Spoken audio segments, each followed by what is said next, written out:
Raymond was fired not for showing up late, but for showing up early. That's the twisted logic of corporate culture, and that's how fraud stays hidden in corporates. And it's one of the reasons I'm writing this story, and also one of the reasons I'm terrified to go back to the office. At the consulting firm where I work as a senior analyst, I'd show up at 7:30, maybe 7:45. Me being someone who needs that extra cup of coffee before I can face spreadsheets and client emails. But there was an analyst there at the firm, Raymond Mitchell, a dedicated early bird who was always at his desk before I arrived. Raymond was in by 5:45. He told me once while we waited for the break room Keurig to finish brewing, and sometimes even earlier. He had a teenage daughter preparing for college applications and an elderly mother with early stage dementia who attended a day program. He liked to leave by 4:30 to pick up his mom before the program closed at 5. He'd put in his time, working through lunch breaks with a sad desk salad, and rarely took personal calls during business hours. By the time he left each afternoon, he'd logged a solid 10-hour day.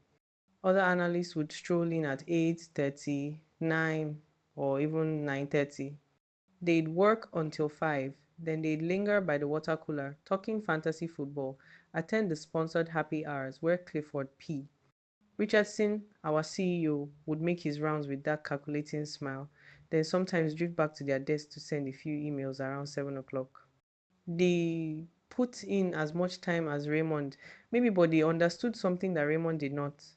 Working long hours wasn't enough in corporate culture. You had to work the visible hours, the hours that got you noticed by the people who mattered. You had to be seen grinding away when the executives were still in the building, not when the office was dark and empty. The 6 hours Raymond put in before most people arrived did not count because the executives weren't there to see them. Here's what they don't teach you in business school: performance metrics only matter when performance is invisible.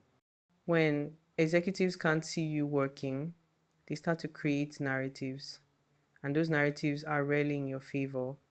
Before we continue, I want you to drop a comment and let me know where in the world you are watching from, and also make sure to subscribe so you won't miss out on more stories to come in the future. Raymond's early arrival wasn't read as dedication, it was read as absence. His 4:30 departure wasn't seen as the end of a 10-hour shift, it was seen as leaving early. In corporate America, optics trump output every single time. When our biggest client, Meridian Pharmaceuticals, started asking questions about some irregular billing patterns and the executive team needed a scapegoat, the axe fell on Raymond. It happened on a Tuesday morning, swift and brutal as a coup. By 10 a.m., security was escorting him out with a cardboard box pressed against his chest like a shield. By noon, his desk was already being cleared for someone new, his nameplate removed, his 3 years at the firm erased like he'd never existed. I didn't think much of it at first. Layoffs happen, restructuring, right sizing, corporate speak for, we need someone to blame, and you're convenient. But then I noticed something strange. The official story kept changing, like a politician's promises. First, they said Raymond's performance had been declining, though I'd never heard a single complaint about his work. Then it was cultural fit issues, that vague corporate euphemism that could mean anything from "we don't like you" to "you're not one of us." By the end of the week, hushed whispers in the hallways suggested he'd violated company policy, though no one could say which policy or how. That Friday, I stayed late working on a presentation for a potential client. Around 6:30 p.m., most people had left. The overhead lights had switched to energy saving mode, casting the office in that eerie half darkness that makes every sound seem louder. I was alone on our floor, or so I thought, until I heard voices coming from the executive conference room, the big one with frosted glass walls that management used for sensitive meetings. The door wasn't fully closed. I recognized Clifford P. Richardson's voice immediately. Our CEO had a distinctive baritone that carried through walls like a foghorn. He was speaking with someone I couldn't identify, their voice lower, more careful, almost deferential. Raymond was here at 5:45 every morning, Clifford was saying, his tone clipped and irritated. He had access to the building when no one else was around. Security footage shows him on the executive floor multiple times. I froze at my desk, fingers hovering over my keyboard. Was he looking for something specific? The other voice asked. He found the Meridian files, Clifford said, his voice tight with barely controlled anger.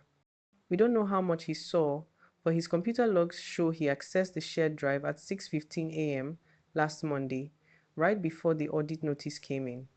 My blood went cold. The Meridian account was our firm's crown jewel, a pharmaceutical company worth $40 million annually in consulting fees. I'd worked on smaller projects for them, quarterly reports, and market analysis, but had never touched the main contract files. Those were restricted, accessible only to senior management and the partners who handled the account directly. Do we know if he copied anything? The other voice asked. It says no external drives, no emails sent to personal accounts. But he could have photographed documents with his phone. That's why we terminated him before he could do anything with the information. Clean break, no severance negotiation, no exit interview, just out. And the woman who's been coming in early lately, the voice asked. Rachel? My heart stopped. They were talking about me. Rachel Williams, Clifford said, and I could hear papers shuffling. She's usually here by 7:45. That's late enough that she's never alone on the floor. She hasn't shown any unusual interest in restricted files.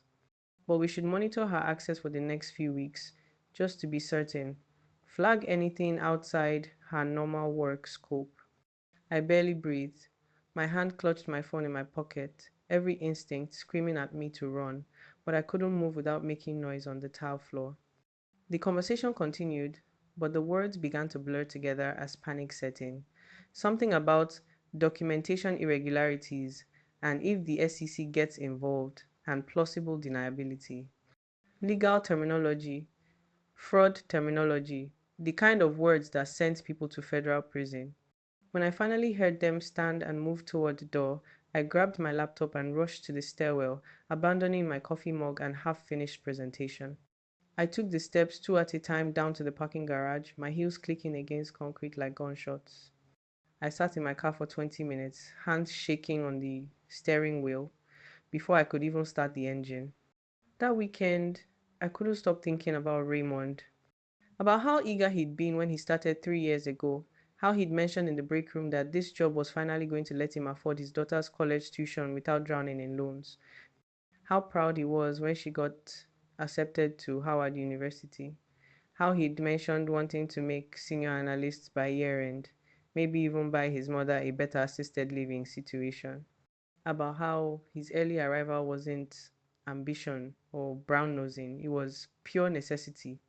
He came in early because that was the only way to balance a demanding career with caregiving responsibilities that didn't pause just because you had quarterly targets to meet. And he'd been punished for it. Not fired for being early, but fired for what being early had allowed him to see. Here's the thing about corporate fraud, it doesn't happen at 2 p.m. when everyone's watching. It happens in the margins, in the early morning hours, when executives think they're alone, in the files that get accessed before the support staff arrives. Raymond stumbled onto invoices that didn't match reality, consulting fees for work that was never done, the kind of systematic billing fraud that turns millions of dollars into executive bonuses while the rank and file get lectured about toner expenses. And I had just learned that I was next on their watch list. On Monday morning, I did something I'd never done before. I arrived at 9:15 a.m., deliberately blending in with the crowd of analysts who strolled in with their Starbucks cups and Monday morning small talk. I smiled at Clifford when he passed my desk, gave him a cheerful "Good morning, Mr. Richardson," like I was auditioning for Employee of the Month. He nodded approvingly, a small gesture that sent ice through my veins. But at lunch, I drove to a coffee shop 3 blocks away and created a new email account on my personal phone. Not work-related, not traceable to the company servers. I found Raymond's LinkedIn profile. His headline still read, Senior Analyst, Data-Driven Solutions, available for opportunities, and sent a carefully worded message. I think I know why.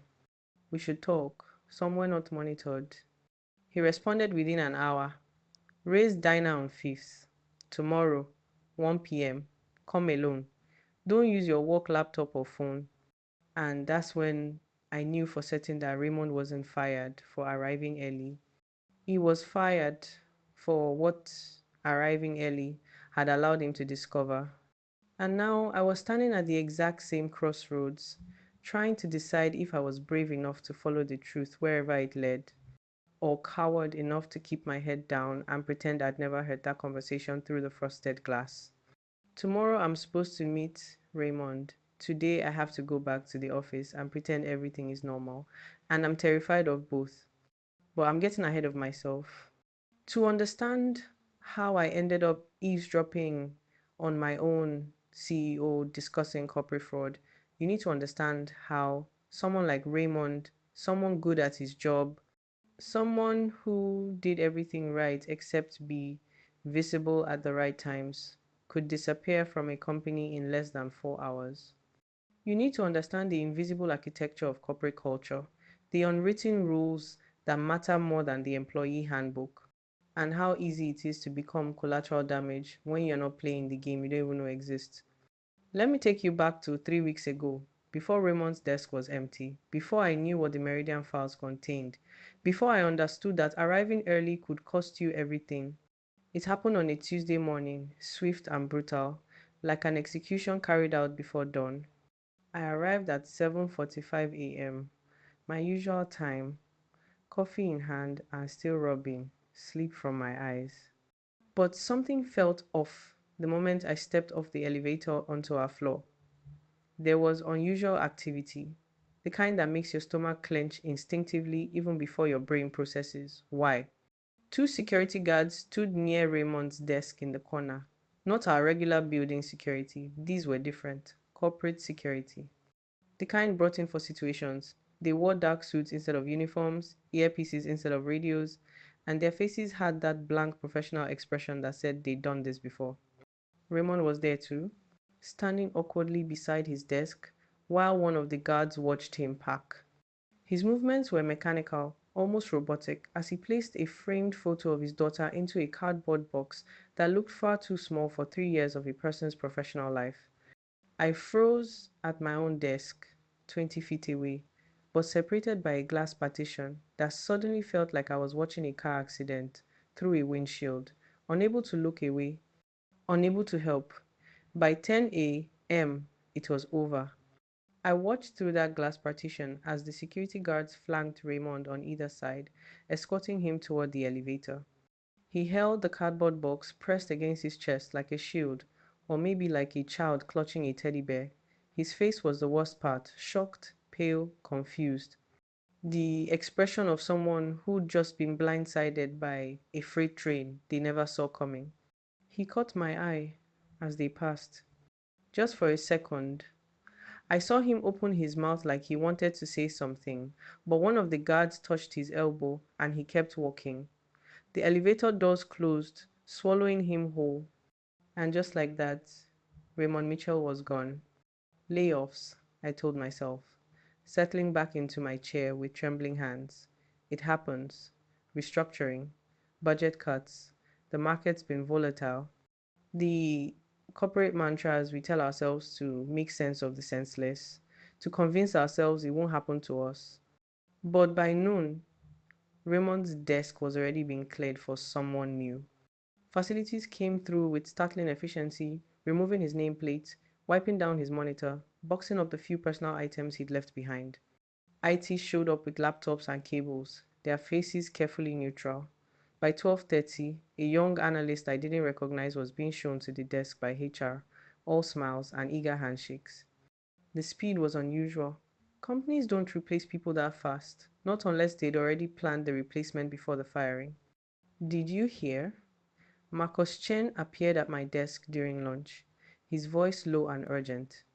Marcus was another senior analyst, someone who'd been at the firm almost as long as Raymond. They're saying it was a performance decline. Performance decline, I repeated, setting down my sad desk salad. Raymond hit every quarterly target. I've seen his metrics. Marcus glanced around nervously, then leaned closer. That's the official story. HR sent an email to management.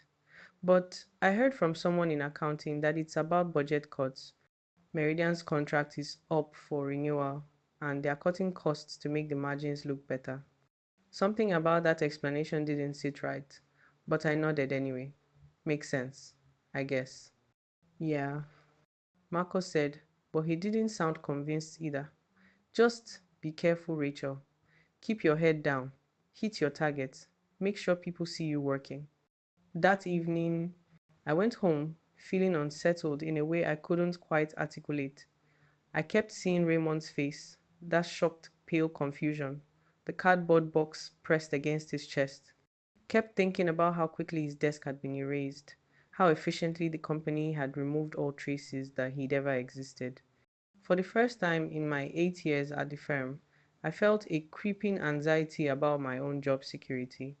Not because I was underperforming, my metrics were solid, my clients satisfied, but because I'd just watched someone who'd done everything right get erased in less than 4 hours. And I had no idea why. Not yet. By Wednesday morning, the narrative had changed. Cultural fit issues, Jennifer from HR mentioned casually at the coffee station, stirring artificial sweetener into her mug with studied nonchalance. It's unfortunate, but sometimes people just don't align with the company's values anymore. I paused mid pour my own coffee, forgotten. Cultural fit? Raymond's been here 3 years. Jennifer's smile was practiced, professional, and utterly empty. People change. Companies evolve. Sometimes those paths diverge. She walked away before I could ask what that actually meant. That's when I started paying attention to the office gossip in a way I never had before. At the water cooler, analysts huddled in tight circles, voices dropping to whispers when anyone from management passed. In the break room, conversations would stop abruptly when I entered, then resume in carefully vague terms. Did you hear? I can't believe it. But he seemed so normal. Normal. As if Raymond had been secretly unstable, a ticking time bomb waiting to explode. By Thursday, the story had evolved again. I heard he violated company policy, David from accounting said during our morning team sync. He leaned back in his conference room chair with the confidence of someone who'd heard something juicy. Can't say which one HR is keeping it quiet, but it must have been serious for them to move that fast. What policy? I asked, trying to keep my voice neutral. David shrugged. That's the thing, no one knows. But you don't get walked out by security for being late to meetings, you know? I did know, and that's what bothered me. Why would someone who'd worked here 3 years, someone who'd navigated the company culture successfully enough to earn consistent raises and positive reviews, suddenly not fit? What changed between Monday morning and Tuesday morning that transformed Raymond from acceptable employee to security risk? I kept thinking about a moment from 6 months ago. Raymond had found me in the break room, practically vibrating with excitement, waving a letter with Howard University's logo at the top. She got in, he'd said, grinning wider than I'd ever seen. Full academic scholarship. My little girl's going to be a bison. We'd celebrated with the stale break room cookies someone had left from a client meeting, and Raymond had talked about his plans. I'm aiming for senior analyst by year end. He told me the promotion would cover her room and board, maybe even help mom move to a better facility. Just gotta keep grinding, you know? He'd been planning a future here. You don't plan a future at a company where you don't fit the culture. The office atmosphere had shifted too, in ways both subtle and obvious. People avoided mentioning Raymond's name, as if speaking it might invoke some corporate curse.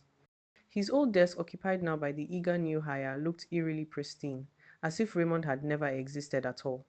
Even his nameplate had vanished from the directory board by the elevator.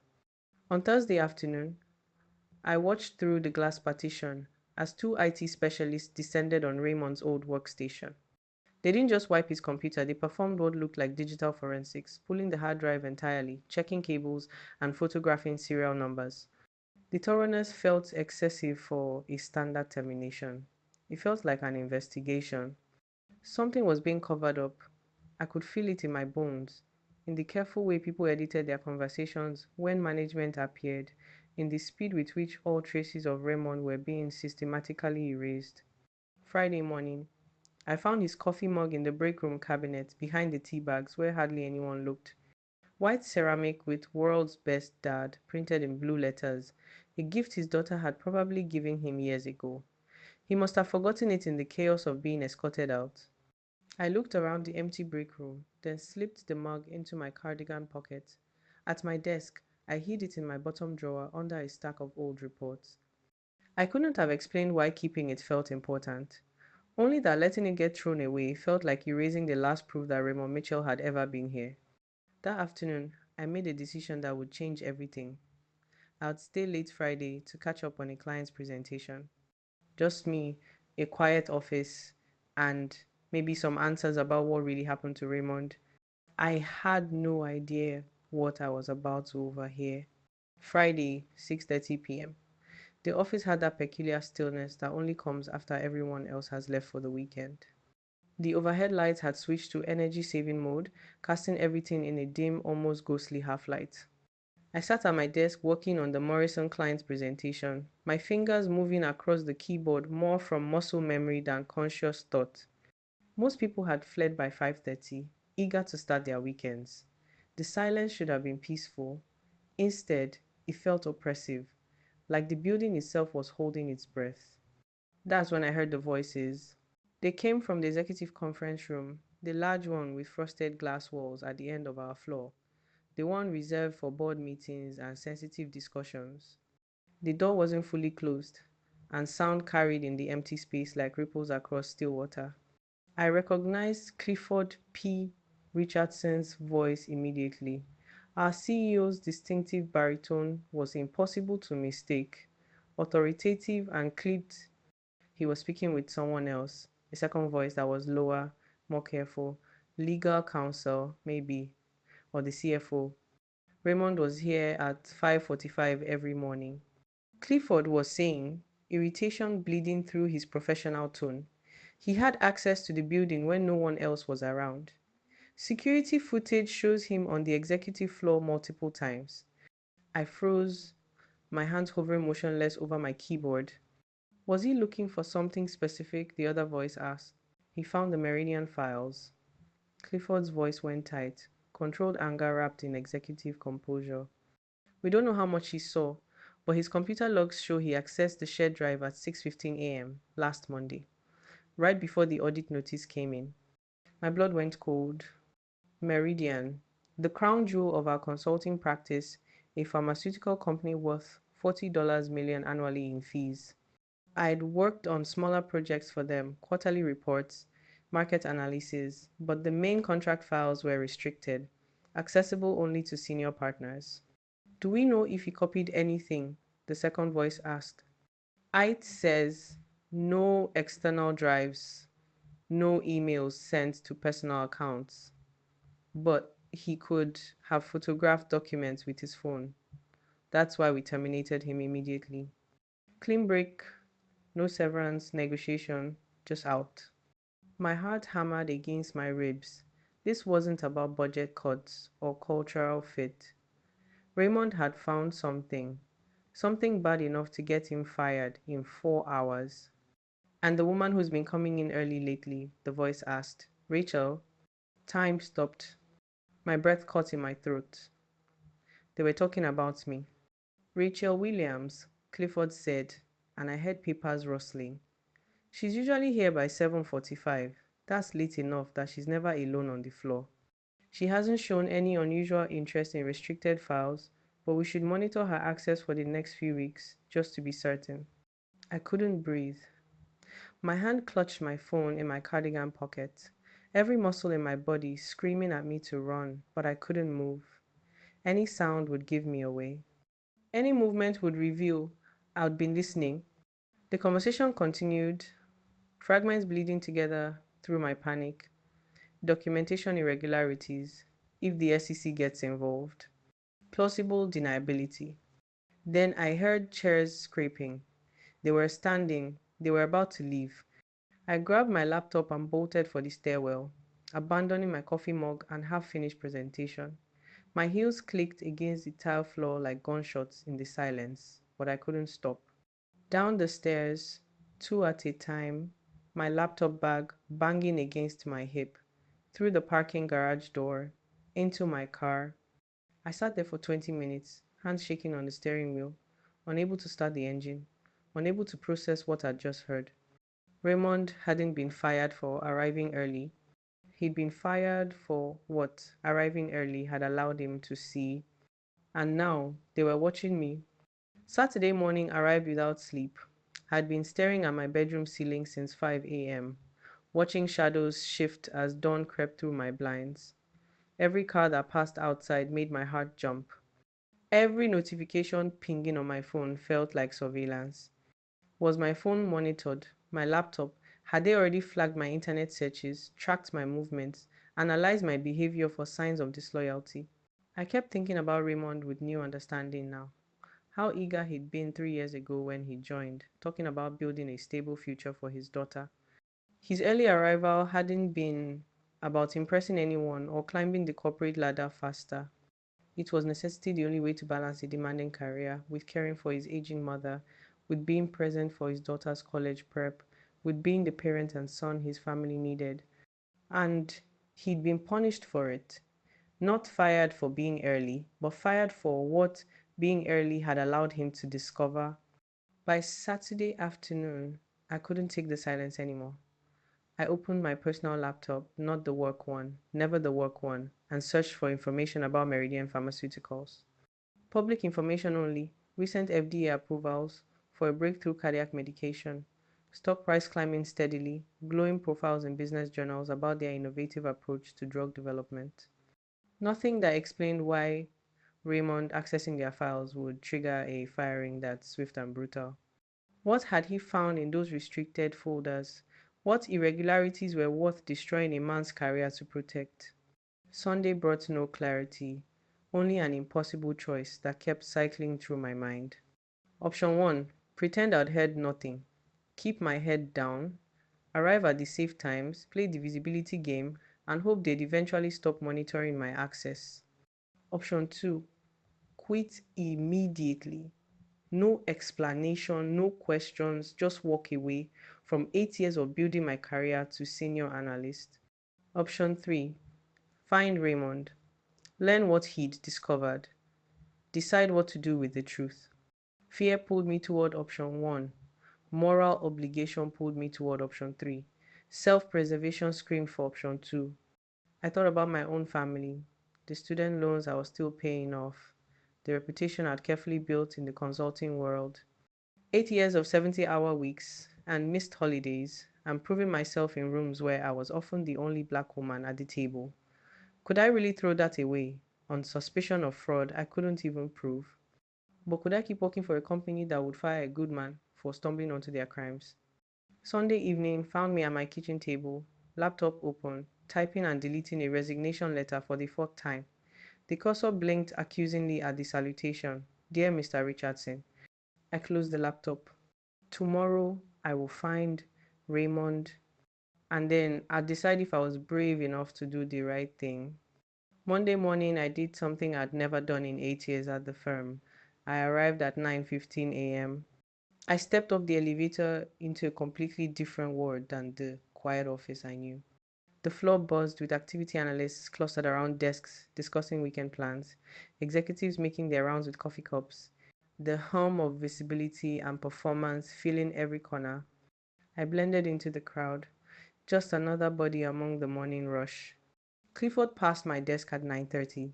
I forced my face into a smile, made myself meet his eyes. Good morning, Mr. Richardson. He paused, nodded approvingly. That small gesture, barely a second of acknowledgement, sent ice through my veins. I'd been noticed. I'd been seen arriving at the right time. At the morning team meeting, David made a joke about Raymond finally getting to sleep in. Others laughed, and I heard myself joining in, the sound hollow in my own ears. I hated myself for it, but I watched everything with new eyes now. Who lingered near executive offices? Who stayed visible during the hours that mattered? Who'd mastered the performance of dedication over actual work? I'd been playing the wrong game all along, just like Raymond. At lunch, I drove 3 blocks to a coffee shop I'd never been to before, sat in my car in the parking lot, personal phone in hand, created a new email account, nothing work related, nothing traceable, found Raymond's LinkedIn profile. His headline still read, Senior Analyst Available for Opportunities. My finger hovered over the message box. Once I sent this, there was no going back. I typed, I think I know why. We should talk. Somewhere, not monitored. Send. The afternoon crawled. I pretended to work on the Morrison presentation while checking my phone every 5 minutes under my desk like a teenager hiding from a teacher. 3:47 p.m. Response. Ray's Diner on 5th. Tomorrow, 1 p.m. Come alone. Don't use your work laptop or phone. My relief lasted exactly 3 seconds before fear rushed back in. Tomorrow I'd learn what Raymond had found. Tomorrow I'd have to decide what kind of person I was. Today, I just had to survive being watched. Tuesday, 12:45 p.m. I told my team I had a dental appointment, the lie sliding out easier than it should have. Ray's Diner sat on 5th Street between a dry cleaner and a check cashing place, old-fashioned chrome and vinyl checkered floor, the kind of place that still served coffee in thick ceramic mugs. I arrived 15 minutes early and waited in my car, watching the door like I was staking out a crime scene. At exactly 1 p.m., Raymond appeared. He looked thinner than I remembered, his suit hanging looser on his frame. Dark circles shadowed his eyes, like bruises. I slid into the back corner booth where he was already waiting. The vinyl squeaked under me. You're Rachel, he said without preamble. Not a question. You're the other early person. I overheard Clifford, I said quietly, Friday night. He was talking about Meridian, about you finding something. Raymond's jaw clenched, his hands wrapped around a coffee cup he didn't drink from, and I noticed they trembled slightly. His eyes kept darting to the diner entrance like he expected security guards to burst through. I wasn't snooping, he said, voice low and urgent. I needed a template for a client proposal. Thought the Meridian folder would have good examples of contract language. He paused, swallowed hard. Instead, I found invoices that didn't match our actual work. Charges for consultants who don't exist, meetings that never happened. Rachel, they've been inflating their bills by at least 30% for 2 years. That's millions of dollars, I whispered. That's fraud, Raymond corrected, the word hanging heavy between us. He explained his fatal mistake, mentioning the inconsistencies in billing structure to his supervisor, thinking he was being helpful, catching an accounting error. By the end of that day, security was escorting him out. Can't find work now. Raymond continued, his voice cracking slightly. Every application goes nowhere. It's like I've been blacklisted. My daughter's college fund is almost gone. Lawyer bills are mounting, and I can't even afford to. He stopped, rubbed his face with both hands. They are monitoring my access now, I told him. I heard Clifford say it. Raymond leaned forward, intense. Then you need to be very careful, Rachel. Don't access anything unusual. Don't ask questions. And whatever you do, don't come in early anymore. Do you have proof? I asked. Screenshots, photos, anything.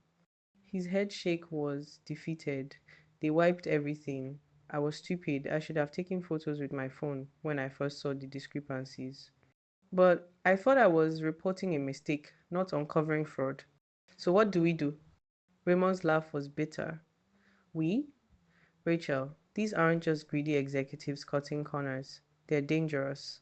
They have lawyers, resources, connections that go all the way to the board. What do we have? My word against theirs. And I'm the guy they successfully painted as a problem employee. The warning hung in the air between us, heavy as smoke. I returned to the office at 2:45 p.m., my dental appointment alibi feeling transparent as glass. Every pair of eyes felt like surveillance. Did IT track my badge swipe when I left? Did anyone notice I'd been gone longer than a simple cleaning would take? Paranoia settled over me like a second skin. Every keystroke felt monitored, every click potentially flagged in some security log I'd never see. I typed emails, knowing someone might read them. I opened files, wondering if my access was being recorded, analyzed, added to some profile that would determine my fate. That night, sleep became impossible. By 5 a.m., I was staring at my ceiling again, wondering what other secrets were buried in those Meridian files. What else was Raymond supposed to discover? What else was I not supposed to know? Over the next week, I played the compliance game with an Oscar-worthy performance. Arrived at 9:30 a.m. every single day. Stayed until 6 p.m., making sure people saw me working. Attended the Thursday happy hour. I would always skipped nursing a gin and tonic while Clifford held court near the bar. When he made a joke about quarterly projections, I laughed. The sound felt like betrayal in my mouth. I became exactly what the company wanted: visible, compliant, silent. And then I found the note on my desk Wednesday morning. Great work on the Morrison project. Keep it up. CPR. Clifford P. Richardson's initials, written in his distinctive angular handwriting. I stared at it for 5 full minutes, analyzing every word. Was it genuine praise or a veiled message? I'm watching. I see you conforming. Good girl. A reminder that he approved of my new schedule, my new visibility, my new compliance. At 2 a.m. that night, unable to sleep, I opened my personal laptop and started job searching. Not on my work computer, never on my work computer. I applied to positions at consulting firms in other cities, other states, anywhere that wasn't here. But even escape felt dangerous. Small changes appeared at the office like breadcrumbs leading to my inevitable firing. New security cameras installed near the executive floor. IT showed up unannounced to do routine maintenance on my computer while I watched, heart racing. Clifford made more eye contact with me than he ever had before, lingering glances that felt like being studied under a microscope.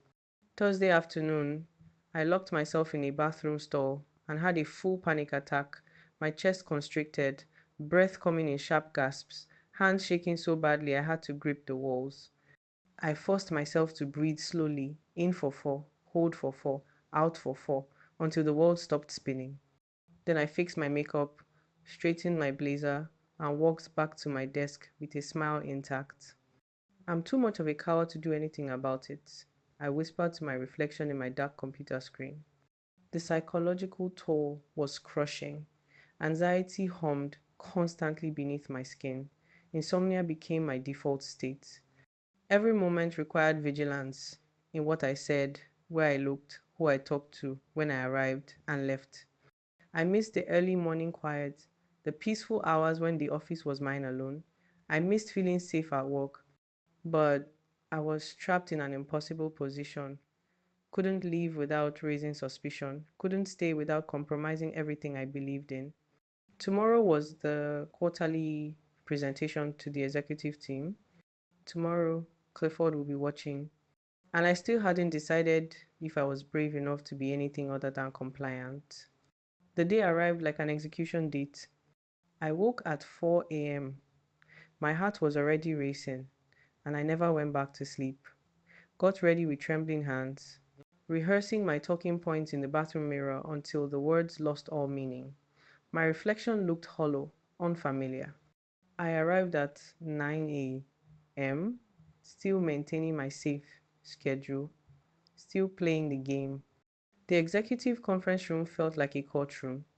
A large mahogany table, executives gathering with their coffee and leather portfolios, Clifford seated at the head like a judge. I set up my laptop with shaking fingers, double checking each slide, triple checking the animations. Marcus, Jennifer, and David sat nearby, confident, oblivious, completely unaware they worked for criminals. 10 a.m. The presentation began. I moved through slides mechanically: revenue projections, client retention rates, quarterly targets. I avoided looking directly at Clifford, but I felt his eyes tracking my every movement, every word. Then came the Meridian slide. My hand sweated so badly, I had to grip the presentation remote with both hands to keep it from slipping. I discussed projected growth and continued partnership, speaking lies smoothly and professionally while hitting every syllable. How do you account for the uptick in consulting hours on the Meridian account? Clifford's voice cut through the room. My heart stopped. Was this a test? Increased client needs? I said, voice steady despite the terror. They are expanding into new therapeutic areas, which requires more strategic consultation and expanded scope of deliverables. Clifford nodded, satisfied. Good. The presentation ended with polite applause. I began packing up my laptop. Excellent work, Rachel, Clifford said, standing. You are exactly the kind of analyst this firm needs. Exactly the kind. Compliant, visible, silent. I returned to my desk on weak legs, sat staring at my computer screen. The cursor blinked accusingly. Raymond wasn't fired for arriving early. He was fired for what arriving early allowed him to see. And now I knew what he saw, which meant I was exactly where he was standing at the edge of a cliff, trying to decide if I'd jump or be pushed. Tomorrow I'd come in at 9:30 again. I'd smile at Clifford. I'd keep my head down. I'm scared to go back to the office, but I'm more scared of what happens if I don't. That afternoon, HR walked through with a new hire, young, eager, bright-eyed, with ambition. They showed him to Raymond's old desk. The cycle began again. Another person who didn't know what kind of company they'd just joined. I opened my desk drawer and looked at the coffee mug I'd hidden there. World's best dad, Raymond's last artifact, his proof of existence. I closed the drawer and got back to work. But that night, alone in my apartment with my personal laptop, I opened a new browser window. My fingers moved almost without conscious thought. I typed Sec Whistleblower Protection Program. My finger hovered over the Enter key. One click, one choice, one chance to be brave instead of compliant. The cursor blinked, waiting. If you enjoyed this story, leave a like to support my channel and subscribe so that you do not miss out on the next one. Have a wonderful day.